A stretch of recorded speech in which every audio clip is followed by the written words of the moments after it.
tous les dimanches. 20h, 22h. Super 8 part en roue libre. De retour sur Super 8, ce soir on part en roue libre jusqu'à 20h avec notre invitée ce soir qui n'est autre que Mélanie Leportier. Que personne ne connaît. Bonjour. Mais qui est-elle? Mais Nico va nous dire qui elle est. Eh ben écoute, d'abord bonsoir Mélanie et merci d'être avec nous. Bonsoir Nico, est-ce que tu veux que je parle comme ça à la radio, c'est mieux? Oui, merci. Tout le monde nous fait le coup. Hein. D'autant plus en dépit de cette longue nuit que nous avons passée ensemble. Non, pas toute la Mélanie, je vais reprendre un tout petit peu le portrait que j'ai fait de toi tout à l'heure. Pour au moins qu'il n'y ait pas de malentendus. Ok. On dit de toi sur internet que tu es une artiste touche à tout. Et en général, on n'en dit pas beaucoup plus. Parce que c'est chiant à expliquer. Tu fais de la musique. On a passé un morceau tout à l'heure de ton groupe Fantastic Nobody. Mais lequel? Manhattan. Oui. La BO de New York. Oui. Et on en a parlé tout à l'heure, la BO aussi de Tout ce qui brille, ouais. Du même réalisateur, qui a été un peu plus vu que New York. Oui, ça va, hein, les deux quand même, ils se sont bien défendus, on va dire. Ouais, New York, oui, c'est beau. 800 000 en France, c'est pas mal quand même pour c'est un vrai. film sans scénario, excuse-moi. Hein. C'est vrai. Mais Tout ce qui brille avait fait un 1,4 million. Un très beau score, ouais, 1,4 million. Ouais. Et voilà, donc en dressant ton portrait, on a parlé de musique, on a écouté Manhattan. Chez toi, il y a du ciné, de la télé, du web, de la musique, de la photo. Il y a beaucoup d'influences hip-hop, une bonne dose de rébellion. C'est pas mal. Fin de citation. C'est un peu compliqué, c'est un peu foutraque. Et en même temps, chez J'aime Super pas 8, trop ce terme. Hein. Nous, chez Super 8, on adore. C'est vrai? Ouais. Ah, d'accord. Et on adore se lancer des défis, et c'est pour ça que je suis parti dans le défi d'expliquer qui tu es. Donc d'abord, tu es une petite bombe rousse d'1m70, mais t'es pas toujours rousse. Non, c'est tous les 3 mois. Tu changes de couleur régulièrement. C'est ça. Tu fais donc de la musique et tout un tas de choses. Question style, ça se situe entre la rockeuse de Londres, la petite zoulette de la Courneuve, la petite fashionista de New York avec des chaussures imprimées léopard ou militaires. Faut savoir encaisser sur cette radio. Ouais, bien sûr. Non, mais j'écoute, c'est intéressant. Et si t'es pas d'accord, tu peux m'en coller une. Ça sera pas la première. Il a l'habitude. Non, mais t'as un peu raison dans tout en fait. Seulement un peu. Putain, je l'ai échappé belle parce que la nana fait aussi de la boxe. Et alors, j'ai vu de quoi elle était capable hier soir. J'ai pas envie d'y regoûter. Non, mais t'as raison. Mais moi, je viens pas d'une seule influence. Je viens de toutes les influences. À partir du moment où je suis touchée, j'y vais. Que ce soit. C'est pour ça que j'aime pas rentrer dans les cases. Ça se voit. Et je trouve c'est peut-être un peu anglo-saxon justement de pas rentrer dans les cases. Un sweat du Bronx ce soir. Exactement. Je viens d'un milieu plutôt, on va dire. Je viens de la banlieue déjà. Donc ouais, t'as grandi à Gagny. Ouais, ça. Mais comment tu sais ça? C'est Ardisson, j'adore. J'adore. C'est où Gagny? Gagny, c'est dans la banlieue est de Paris. Comment tu sais ça? Après Montreuil, Bobigny. Personne ne sait. C'est à côté de Clichy-sous-Bois. Oh putain. T'as trouvé ça où? Remarque, c'est facile, hein, tiens. École Saint-Exupéry. Ouais, grave. Collège Pablo Neruda. Ouais, c'est ça. Copain d'avant. C'est génial Internet. Le pire, c'est que j'ai pas vraiment voulu y aller. C'est des gens de mon collège qui voulaient faire une espèce de réunion horrible où je ne suis pas allée d'ailleurs. En 2006, tu es condamné à 2 ans de prison pour un vol à main armée. Non, mais ça aurait pu. Mais suite à un arrangement à l'amiable. Mais pas en 2006. Voilà. Ouais, pas tellement. Enfin, moi, ce que j'ai trouvé de toi, ça ressemble pas beaucoup à de la prison de préventive ou quelque chose comme ça. T'as fait l'École nationale des beaux-arts. Ouais. Donc quand même, attends, je reprends parce que t'as vu, j'ai grandi à Gagny, après je suis allée à la Courneuve et j'ai quand même réussi à aller à l'école des Beaux-Arts de Paris, et ça faut quand même le dire parce qu'il y a tellement de gens qui se disent mon Dieu, je pourrais jamais y arriver, mais allez-y les gars. Alors c'est marrant, c'est un truc, tu revendiques vachement des origines modestes, des origines, tu dis j'ai grandi à la Courneuve, quoi. Enfin de la France moyenne, vraiment ce qu'on appelle la France moyenne, qui existe de moins en moins d'ailleurs. J'ai une maman qui est dans l'éducation nationale, mais pas en tant que prof, et puis un papa qui était ouvrier au départ et puis qui est monté avec ses petites mains comme il a pu. Mais Oui, en fait. Tu dis j'ai été serveuse, Ouais, j'entendais bien sûr. les gens me dire, de dire à leurs enfants, tu vois mon petit chou, si tu travailles pas bien à l'école, tu vas faire comme la dame. Mais c'est exactement. Mais c'est vrai, c'est la vérité. Et quand on sait ce que t'as fait après, Bah, le enfin, truc, après c'est que ou même pendant, quand j'ai. d'ailleurs, Ou je sais pendant, pas. parce qu'en fait, même quand j'ai été. Par exemple, je suis rentrée des États-Unis, j'ai quand même fait ma dernière année d'études aux États-Unis, j'étais contente. J'ai eu 2 bourses en Beaux-Arts. T'as fait Tokyo et New York. Ouais, quand même. Bah ouais, Je veux dire. Mais quand je suis rentrée, j'avais plus une thune parce que j'avais tout dépensé pour faire des choses. Et donc j'étais serveuse parce que c'est le métier où on peut avoir le plus d'argent le plus vite. Ouais. Et les gens se Une rendaient exception pas. près peut-être, mais Ouais, mais c'est moins bien. Voilà, c'est quelque chose où je voulais pas trop aller je là-dedans. comprends. Voilà, j'ai Antoine quand même Asdé. encore un On a peu tous de nos respect. Mais Martin n'est pas là, alors je suis obligé de... Je n'ai rien contre Zaya et la manière dont elle est arrivée au point où elle est arrivée, mais c'est Elle pas aussi, du tout c'est mon une truc. zoulette, voilà. Voilà, et, Antoine Asdé, c'est la matière grise et grasse de C'est ça. l'émission. Mais Martin n'est pas là, donc je me sens obligé de... De faire D'accord, mais c'est un bien, peu c'est plus bien. de Tu matière as de la grasse. vanne. Mais c'est vrai, mais t'as raison, c'est vrai. Et on gagne beaucoup plus. En attendant, j'aurais gagné beaucoup plus. Je serais déjà Non mais riche. tu revendiques ses origines modestes, tu dis que bon voilà, j'ai lu un peu ton Facebook, de ce que t'as pu écrire ça et là, t'en veux un Très en peu, colère. Hein. t'en veux un peu au bobo qui t'en veux pas mal à NKM, qui dit des conneries sur le 19e. Non, mais elle qu'on dit peut- n'importe quoi Ouais. aussi. Enfin, je veux dire. Moi, j'ai rien contre elle. J'ai surtout beaucoup contre son coiffeur, mais.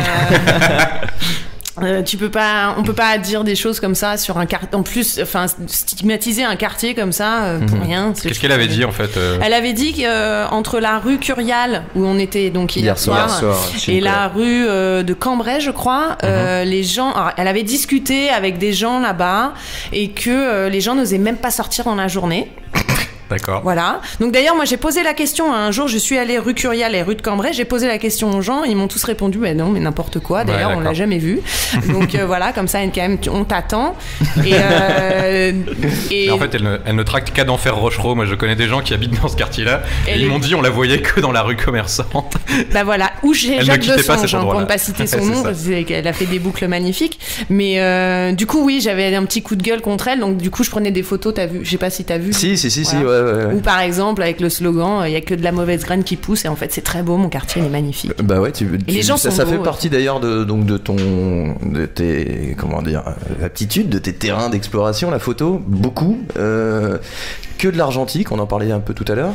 T'aimes faire des portraits des gens improbables dans la rue. Alors ça, c'est que je fais que à l'iPhone. Ça, tu le fais à l'iPhone. Parce que ouais. c'est beaucoup plus spontané. Bah Puis oui. que les gens ont l'habitude et qu'on n'a pas d'appareil entre eux et nous. Et du coup, on est en rapport direct. C'est vraiment ton truc, la photo. T'as vraiment commencé par ça, non? Ouais, vraiment. Ouais. T'as Bah, j'ai été fait ça aux Beaux-Arts tout le temps, quoi. T'as même t'as fait une expo d'autoportrait. J'en ai fait deux expos et pas mal de nus.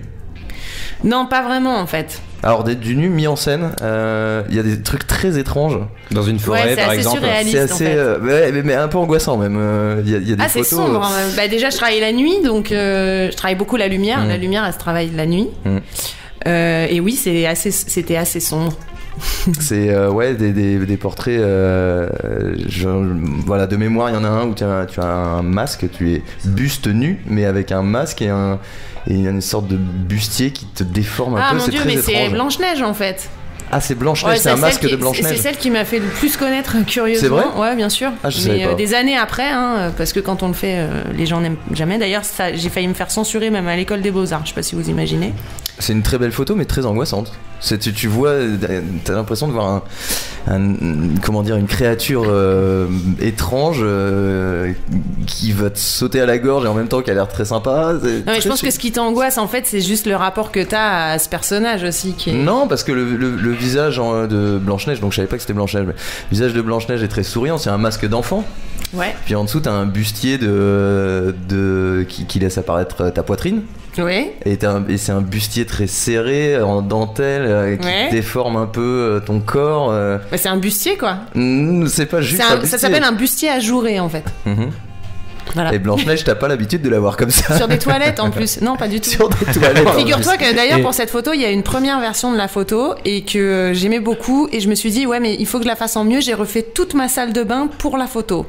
Alors c'était quoi cette première version? La première version, en fait, c'est la même, dans la même salle de bain, sauf que c'était un lambris en bois et que c'était fait avec un Canon, un vieux réflexe. Et quand j'ai acheté mon Hasselblad, j'ai fait je vais refaire Blanche-Neige, mais je voulais de la laque plus ou moins noire, et donc j'ai retapé toute la salle de bain juste pour la photo. Alors on dit ça de toi sur internet aussi, évidemment, que tu prépares énormément tes photos. Des fois ça peut prendre des jours. La dernière expo, j'ai passé 1 mois dans une maison abandonnée pour ça. Jérémy. Et qu'est-ce que t'as pensé, parce qu'on parlait d'NKM, après ce sera cramé. Qu'est-ce que t'as pensé de la photo de NKM? Tu la connais cette photo avec la lyre? Non, j'ai pas vu. Ah, faut que tu la vois alors. Elle est dans une. Enfin, c'était il y a 5-6 ans, peut-être même plus. 500-600 ans. 500-600 ans, oui. Exactement. C'est probable avec elle. Elle est dans une espèce de robe transparente, un espèce de voile blanc. Elle a les cheveux ultra long avec sa chevelure rousse. Ouais. Et on va te la montrer comme ça tu réagiras tout à l'heure. Et t'as pas une lyre, tu as une harpe derrière. D'accord. Et elle est enceinte. Et donc ça fait à moitié muse pré-raphaélite. Ça y est, je l'ai. Elle est absolument atroce. Attends, en grand. Mais mon Dieu, mais ils ont fait ça pourquoi en fait? Dans Paris Match. D'accord. À la limite. Il y a un beau travail sur la lumière. On la poste peut-être, les gars. C'est vrai que la harpe, c'est vraiment horrible. Oui, parce que la photo, c'est pas super radiophonique. Donc on va la poster tout de suite sur le Twitter de la radio et vous comprendrez un petit peu mieux les réactions. Parce que même moi, je l'ai pas vu du coup. On verra. On disait que tu préparais beaucoup tes photos. Ouais. En fait, par exemple, pour la deuxième exposition qui s'appelait Haunted, je suis restée 1 mois dans une maison abandonnée et je travaillais toutes les nuits. Alors j'ai eu affaire aux fantômes.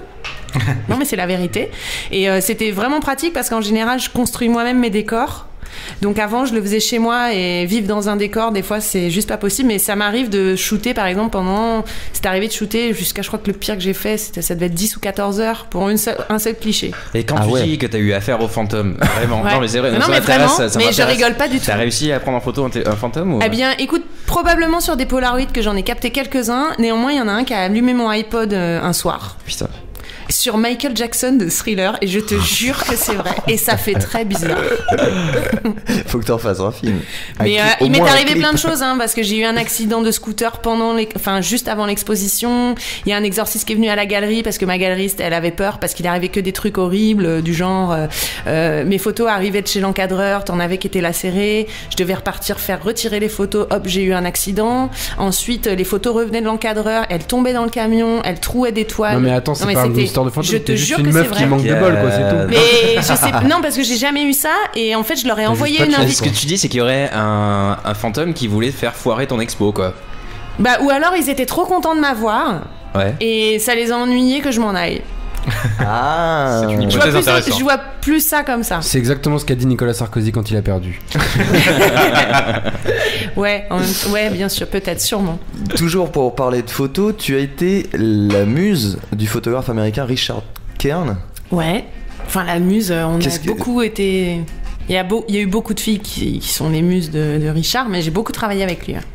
Je suis la première française en fait à avoir travaillé avec lui. T'avais des cheveux de quelle couleur à cette époque-là? T'as eu longtemps une coupe à la Uma Thurman, genre Pulp Fiction? Moi j'aurais plus dit Betty Page à l'époque. Ça marche aussi. Voilà, parce que Uma Thurman à l'époque il n'y avait pas eu encore Pulp Fiction quand j'ai fait ma frange et tout ça. Ça veut dire quoi, muse d'un photographe? Je sais pas, ça c'est les gens qui me taxent de ça, mais je crois que ça leur fait plaisir. Bah ouais. Dans le cas de Richard, j'ai juste travaillé pendant plus de 6 ou 7 ans avec lui. J'ai adoré travailler avec lui, c'est vraiment quelqu'un de génial. En plus, il est culte, donc j'ai toujours fait ce que j'avais envie de faire. Et je pense que d'être une muse ou d'être un bon modèle pour Richard, c'est de l'inspirer beaucoup. Parce que c'est pas juste se contenter de poser, c'est bien plus que ça d'être modèle d'un photographe. Et alors, concrètement, tu vivais avec lui ou chez lui? Pas du tout, pas du tout. Il t'appelait de temps en temps? Il m'appelait. Qu'on comprenne ce que c'est. En fait, Richard, il fait des. Je sais pas si tu connais Richard Kern. Si. Quand même. Tu sais, c'est le principe il prend. C'est des photos un peu érotiques des girls next door, enfin un peu érotiques, voire carrément porno, voilà, pour certaines. Mais ce qui est bien avec Richard, c'est qu'on fait ce qu'on veut. Donc c'est à nous de lui proposer et c'est lui qui prend les photos. Donc plus on propose, plus il nous aime bien quand même. Et moi d'ailleurs j'ai toujours été super soft, je sais pas si vous avez remarqué. Oui, bien sûr. Parce que mon but c'était d'avoir des photos que j'avais envie de garder de moi, donc je suis pas du tout dans un délire trash. Ouais, il faut le dire. On pourrait croire, mais en fait pas du tout. Il suffit d'aller sur internet, on regarde ce que t'as fait. Je suis vraiment très réfléchi comme personne. Pour ce que t'as fait toi en autoportrait, ça se situe pour moi entre c'est de l'érotique, je sais pas, Cindy Sherman et oui, carrément, bien sûr. Et j'ai un trou de mémoire. J'irais du David Lynch aussi, j'étais très influencé quand même. Ouais, c'est assez cinématographique, ouais, effectivement.